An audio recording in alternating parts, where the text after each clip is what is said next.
안녕하십니까, 이타이 권전호입니다. 자, 이번 시간에는 제4장 선로정수와 코로나에 대한 부분을 보겠습니다. 자, 이 선로정수와 코로나 중에서 선로정수는 상당히 중요합니다. 그래서 전기에 우리가 가장 기본적인 사항이 선로정수라고 보시면 됩니다. 뭐 이제 대학에서 우리가 배우는 과목들이 뭐 회로이론이나 자기약, 뭐 전기기기, 응용 뭐 이런 과목들이 있습니다. 전기공학 관련해서. 자, 그건 이제 아주 뭐 어떤 기초 학문이라고 보시면 되고요. 실질적으로 우리가 이제 현장에 나가서 우리가 어떤 그 설계를 한다든지 엔지니어링 활동, 공학도로서 이제 공학자로서 현장에서 어떤 일을 할 때 가장 중요하게 여기는 부분은 물론 뭐 회로이론, 자기약, 기기, 전기 응용 이게 중요하지만 그거는 기초라고 보시면 되고요. 거기에 대한 것들을 우리가 다 써먹는 게 아니라 그 중에서 일부의 내용을 우리가 적용을 해서 현장에 또 뭐 설계업에 뭐 이런 쪽에 적용하고 있습니다. 자, 그래서 그런 내용들도 중요하지만 그 내용들보다 저는 이 선로정수가 가장 중요하다라고 보고 있습니다. 이 선로정수에 대한 부분을 정확하게 우리가 이해를 해야 됩니다. 이 선로정수에는 크게 네 가지가 있습니다. 저항 R과 그 다음에 인덕턴스 L, 그 다음에 캐패시턴스 C, 그 다음에 컨덕턴스 G, 이 네 가지 요소에 대한 부분을 정확하게 알아야 우리가 이제 여기서 발생되는 여러 가지 뭐 어떤 뭐 전압 강하라든지 전압 변동률이라든지 그다음 역률이라든지 뭐 송전 손실이라든지 송전 용량이라든지 뭐 안정도라든지 이 모든 현상들이 이러한 네 가지 선로 정수에서 시작이 되기 때문에 이 부분을 명확하게 알아야 됩니다. 이걸 명확하게 알게 되면 전기공학의 거의 절반 정도가 끝난다 이렇게 보시면 되고요. 여기서부터 나머지 내용들이 파생이 돼서 나가기 때문에 가장 중요한 내용 중에 하나다. 뭐 이 교재가 흔히들 이제 발송배정 기술사로 많이 사용하고 있습니다. 발송배정 기술사는 이 송배전공학에서 전체 문제 한 60% 이상이 이 교재에서 나온다라고 보시면 됩니다. 엄청나게 중요한 책입니다. 그다음에 건축전기설비 기술사 분들은 이 책을 안 봅니다. 그래서 굉장히 오래 걸립니다. 이 책을 보게 되면 건축전기 한 절반이 끝난다고 보시면 됩니다. 하지만 이 책을 안 보고 있죠. 그게 이제 가장 큰 문제라고 보시면 됩니다. 그 다음에 취업을 준비하시는 분들도 이러한 부분, 이 선로정수에 대한 부분을 명확하게 우리가 모르고 있기 때문에 거기서 발생되는 여러 가지 현상들에 대해서 정확하게 이야기할 수 없는 거고, 면접에서도 그런 부분을 우리가 확실하게 대답을 못하는 거죠. 그래서 어떠한 분야를 준비하시는지 간에 지금 제 강의를 드리는 이 부분은요, 명확하게 이해하고 있고 정의를 내릴 수 있고 쓸 수도 있어야 되고 말로써 표현을 할 수도 있어야 됩니다. 자, 중요하다는 말씀을 드렸고요. 이제 선로정수에 대한 부분을 보겠습니다. 선로정수, 자, 선로정수 개요 부분에 보면 이런 말들이 있습니다. 자, 이게 아마 99페이지로 돼 있을 겁니다. 99페이지. 송배전 선로는 그림과 같이 저항 R, 인덕턴스 L, 정전 용량 C, 누설 컨덕턴스 G라는 네 개의 정수로서 이루어진 연속된 전기 회로이다. 자, 우리가 이제 회로가 전력 계통이면 변압기도 있고 뭐 케이블도 있고 뭐 가공 선로도 있고 여러 가지 어떤 그 구성 장치들로 되어 있는데 얘네들은 그 안에 이런 여기에 말씀드린 네 가지 요소로 구성이 되어 있다. 이게 연속적으로 이루어진 선로이다 이렇게 되어 있습니다. 자, 이 그림이 아마도 100페이지 정도의 이 그림이 나와 있을 겁니다. 자, 이 그림을 우리가 앞으로 이제 계속해서 가지고 가야 됩니다. 자, 이 그림 암기하시고요. 여기 보시는 것처럼 선로가 구성이 되면 이 선로는 저항 R과 인덕턴스 L, 그 다음에 캐패시턴스 C, 컨덕턴스 G 이 네 가지 요소로 구성이 되어 있다라는 걸 잊어버리시면 안 됩니다. 자, 이 그림 암기하시고 원래는 이러한 선로로 구성이 되어 있는데 이 선로의 길이가 짧아지게 되면요, 이러한 선로로 어떤 계통을 해석하게 되면 상당히 복잡하고 어려워집니다. 그래서 이 선로를 좀 간소화시켜 가지고 우리가 이제 계통을 해석합니다. 그 간소화시켜서 해석하는 부분은 5장 송전 특성에서 제가 말씀드릴 거고요. 여기 나와 있는 이러한 그 정밀하게 표현한 요 회로를 분포 정수 회로라고 합니다. 여기 나와 있는 R, L, G, C 이 네 가지 성분이 요게 미소 구간이거든요. 아주 짧은 구간, DX 구간 0.00001m 요 구간 안에 요 성분들이 연속적으로 무한대의 개수로 연결돼서 이 선로가 분포가 되어 있습니다. 그러한 상태라고 보고 우리가 계통의 어떤 전압이라든지 그다음에 전류라든지 전력 손실이라든지 송전 용량이라든지 안정도라든지 이런 것들을 해석하고 있습니다. 자, 이게 원래 이렇게 구성된 정상적인 회로 구성 방식이다 이렇게 보시면 될 것 같습니다. 자, 송배전 선로의 전기적 특성에 대한 부분을 보겠습니다. 자, 가령 예를 든다면 방금 제가 말씀드린 것처럼 전압 강하, 수전 전력, 송전 손실, 안정도 등을 계산하는 데는 이 네 가지 정수를 알아야 한다. 이들 정수를 선로 정수라고 합니다. 그래서 제가 초반에도 말씀드렸듯이 이 네 가지의 선로 정수가 상당히 중요하다라고 보시면 됩니다. 이 내용은 99페이지 중간 정도에 보면 그 얘기가 나와 있습니다. 자. 곧 통상의 상태에서는 도체에는 반드시 저항이 있고 도체의 전류가 흐르면 이것에 따라 자속이 생겨 도체와 세교하게 된다. 자, 이게 뭐냐? 이게 인덕턴스에 대한 이야기입니다. 전류가 흐르면 자속이 생기고요. 이 자속이 도체를 세교하게 되면 이 세교하는 자속 자체가 어떤 그 전류가 흐르는 성분을 막는 어떤 임피던스적인 어떤 요소, 그걸 리액턴스라고 하는데 그런 인덕턴스에 대한 이야기를 지금 하고 있는 겁니다. 이것도 제가 상세하게 설명을 드릴 겁니다. 자, 그다음에 도체와 권수와 자속과의 곱을 자속 세교수라고 하는데 이것이 변화하면 유기 기전력이 발생하게 된다. 이것은 전류 변화가 원인으로 된 것으로 이때 이 기전력과 전류의 시간적 변화와의 관계를 시간적 변화와를 관계짓는 비례 정수로서 도체는 일정한 인덕턴스 값을 가지게 된다. 자, 인덕턴스에 대한 설명을 지금 잠깐 하고 있습니다. 그래서 이 인덕턴스에 대한 부분이 이제 우리 99페이지에 보면 하부에 이제 이 내용이 나와 있는데 여기서 하는 이야기가 뭐냐면요.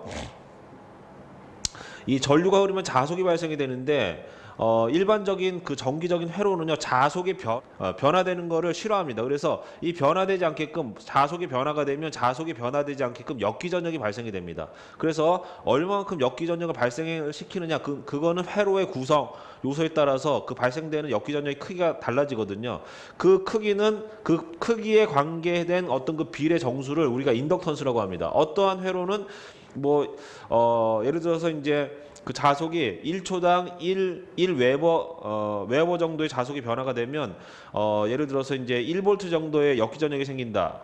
이랬을 때 이제 1 인덕턴스라고 할 수도 있고요. 그다음에 얘가 어떤 회로는 1볼트가 아니라 0.1볼트의 역기전력이 생길 수도 있거든요. 그러니까 그 회로를 구성하고 있는 그 어떤 요소에 따라서 이 역기전력의 크기가 바뀝니다. 그런 어떤 시간적인 변화와의 관계를 짓는 그 비례 정수를 인덕턴스라고 합니다. 이건 제가 좀 이따 설명드릴 겁니다. 자, 그 다음에 도체와 도체 사이에는 도체와 대지 사이에 정전 용량이 존재한다 이렇게 되어 있습니다. 이 정전 용량도요 전류가 흘러가는 걸 방해하는 요소라고 보시면 됩니다. 이게 무슨 얘기냐면요.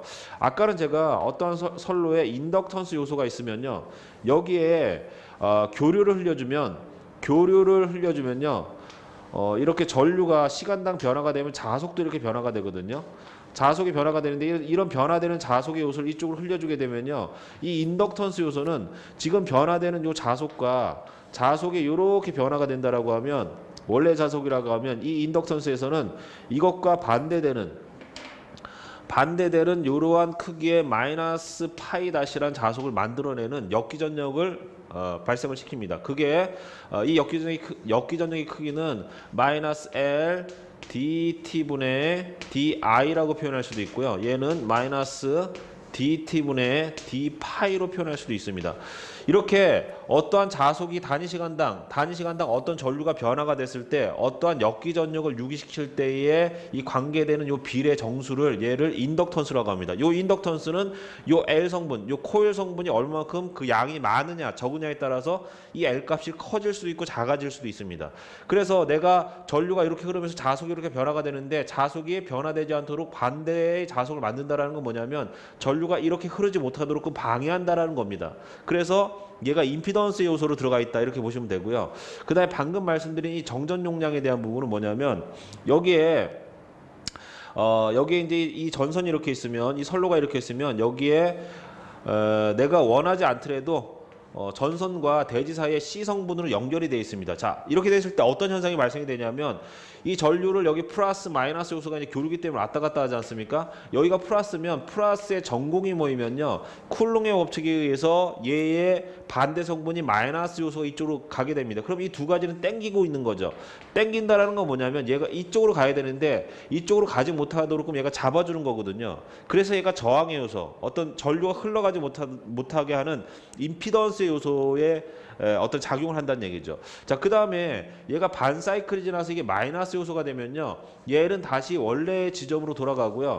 이쪽으로 오는 요소는 마이너스의 전자가 이렇게 모이게 됩니다. 그럼 어떻게 됩니까? 이 마이너스와 반대 성분인 플러스가 이렇게 서로 유기가 되면서 얘가 얘를 당겨주겠죠. 그럼 전자가 이렇게 가야 되는데 당기고 있으니까 못 가지 않습니까? 이쪽으로 가는 건 뭐냐? 당기고 이 에너지에서 그러니까 얘를 당겨주면요. 나머지 전자들은 여기에 이제 에너지가 쓰였기 때문에 이 남는 전자들만 이렇게 가는 거거든요. 쭉 여기 플러스 전하들이 이렇게 모이게 되면 전공들이 모이게 되면요. 자, 이렇게 해서 이런 것들이 전류를 흘리지 못하도록 방해하는 요소가 L 성분도 있고 C 성분도 있는데 이 L과 C는요 서로 반대되는 작용한다. 얘네들이 상호 이제 보완되는 어떤 역할을 하게 되는 겁니다. 자, 이런 개념이다라고 보시면 될 것 같습니다. 그래서 여기 나와 있는 이 말이 그 내용이죠. 또 도체와 도체 사이 또는 도체와 대지 사이에는 정전 용량이 존재한다.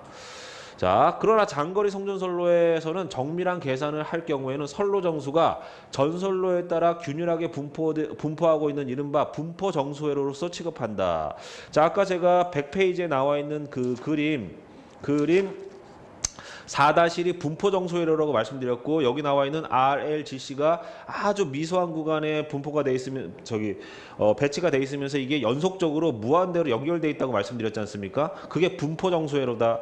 자, 선로 정수는 전선의 종류, 크기 및 전선의 배치에 따라 정해지는 것으로서 원칙적으로는 송전전압, 전류 또는 역률 등에 의해서 아무런 영향을 받지 않는다. 자, 여기 나와 있는 L이나 이 C는요. 얘가 높이가 어떻게 되느냐, 그 다음에 전선의 굵기가 어떻게 되느냐, 길이가 어떻게 되느냐에 따라서 정해지는 것이다.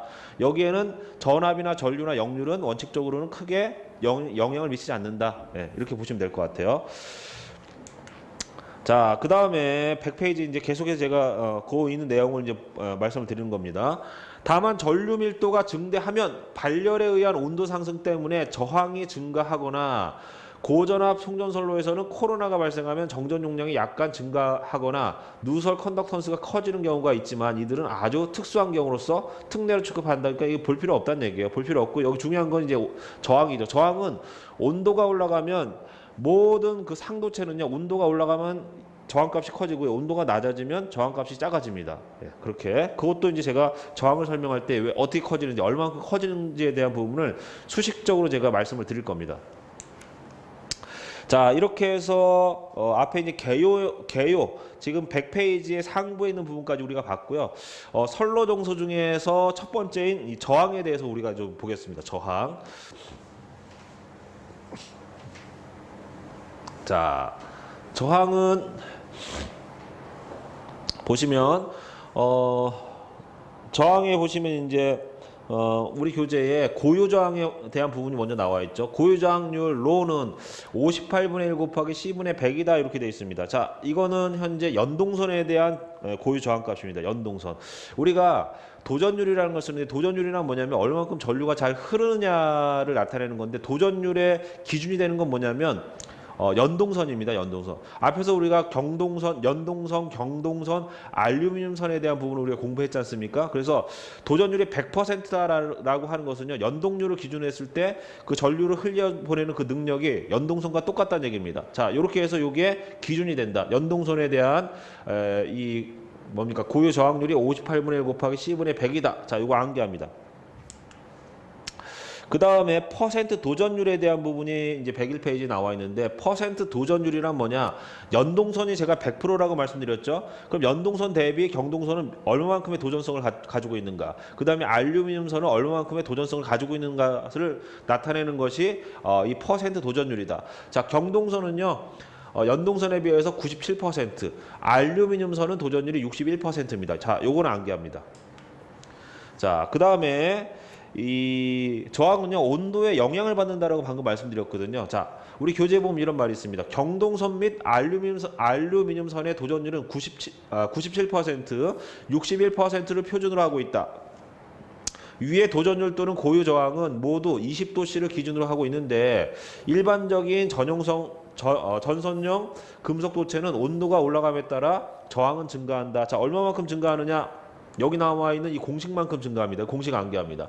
자, 얘가 현재 RT0라는 게 20도씨, 온도가 20도씨일 때의 어떤 그 저항값이거든요. 여기에다가 온도가 20도씨에서 뭐 30도씨로 증가가 됐다라고 하면 1도씨당 그 저항이 증가되는 요소가 있습니다. 그래서 이 온도에 영향을 받는 요 개수를 곱해주면 됩니다. 예를 들어서 경동선 같은 경우에는 알파 제로가 0.00413이고 20도씨일 때 0.00381, 그 다음에 30도씨일 때 0.0037이지 않습니까? 그러면 얘가 20도씨일 때 그 다음에 20도, 그 다음에 뭡니까? 30도라고 하면 30에서 20을 빼면 10도가 올라갔잖아요. 그러면 거기에 이제 알파 값을 여기다 대입해서 이 값을 구하면 되는 거죠. 자, 이 공식 암기합니다. 이렇게 해서 온도가 올라갔을 때 혹은 떨어졌을 때 갖고 있는 그 저항의 크기에 대한 부분으로 우리가 이제 이렇게 변화가 된다는 거 알고 있어야 되겠죠. 자, 이렇게 해서 온도에 대한 영향을 우리가 이제 봤고요. 자, 그 다음에 이제 표표가에 대한 부분을 우리가 볼 건데 101페이지에 보시면 밑에서 5번째 줄에 굵은 글씨로 표표가라고 되어 있을 겁니다. 101페이지에. 자, 표표가는 뭐냐? 이제까지 보인 전선의 저항은 그 단면을 전류가 균등한 밀도로 흐르고 있을 경우에 저항, 바꾸어 말해서 직류에 대한 저항이다. 전선의 교류가 흐를 경우에는 전선 내 전류의 밀도의 분포는 균일하지 않고 중심부는 소하고 주변에 가까워질수록 전류 밀도가 커지고 있다. 자, 우리 앞에서 ACSR 중공 연선에 대한 부분을 봤습니다.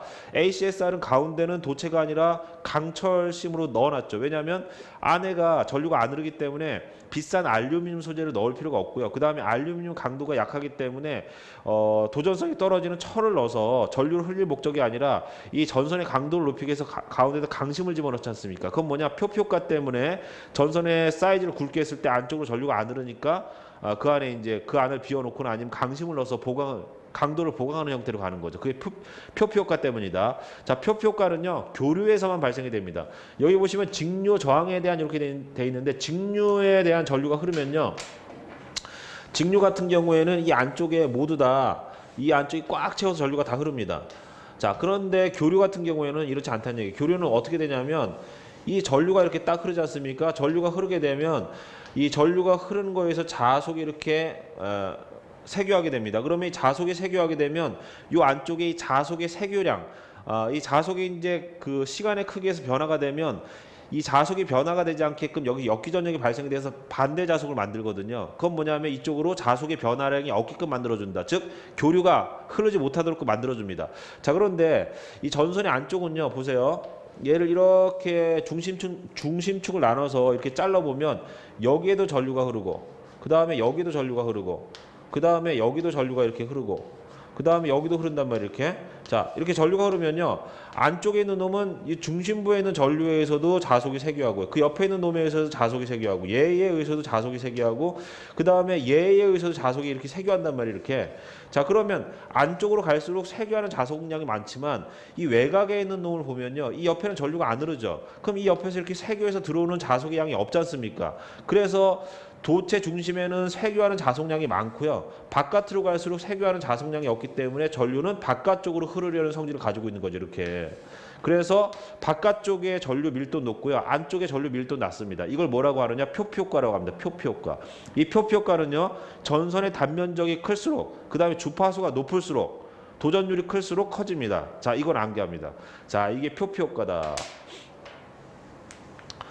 표표효과, 이것은 전선의 중앙부를 흐르는 전류는 전류가 만드는 전 자속과 세교함으로 전선 단면 중심부일수록 리액턴스가 커져서 전류가 흐르기 어렵고 전선 표면으로 갈수록 전류가 많이 흐르게 되는 현상을 지니게 되는데 이것을 뭐라고 합니까? 표피효과라고 한다.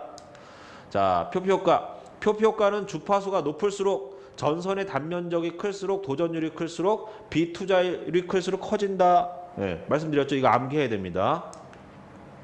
자, 그래서 아까 말씀드렸던 것처럼 표표가란 이렇게 전선의 표면으로 전류가 많이 흐르고 안쪽에는 자속이 많이 세교한단 말이죠. 왜? 여기도 흐르고 여기도 흐르고 여기도 흐르고 여기도 흐르면 이 가운데 있는 놈은 얘에서도 자속이 발생이 되고 여기도 자속, 여기도 자속 계속 발생이 되니까 자속이 중첩이 되겠죠. 하지만 이 외곽에 있는 놈은요. 이 옆에 전류가 안 흐르잖아요. 그러니까 여기 안쪽에 있는 것보다는 바깥쪽에 있는 게 세교 자속수의 양이 훨씬 더 적겠죠. 그래서 전류는 세교 자속량이 있으면 얘가 흐르면서 이게 못 흐르게 막아주니까 못 흐르게 막아주는 놈을 피해서 바깥으로 이렇게 흐른단 말이죠. 이게 표표 효과라는 얘기입니다. 자, 그림 암기. 굉장히 쉽습니다. 단순합니다.